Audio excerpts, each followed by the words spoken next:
Kain tayo ng tanghalian, mga kablado, mga kaibigan. Sarap na tanghalian. Ibigyan ko po sa isa ng kanin yung ating mga apo.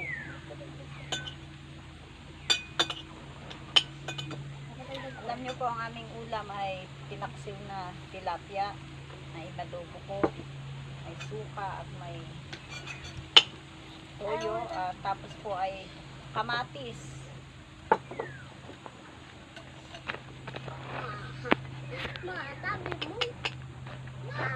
Ito po lang. Okay, naka-video pa hanggang ngayon. Naka-video pa tayo. Okay. Wait lang, hindi pa nga tapos eh. Kain tayo, masarap na tanghalian, masarap na pagkain. Simpleng ulam, simpleng paumuhay dito sa probinsya. Magandang tanghali po, magandang araw po sa inyong lahat, mga kaibigan. Magandang buhay.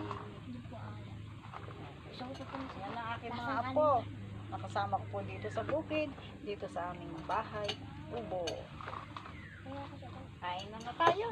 Kain po.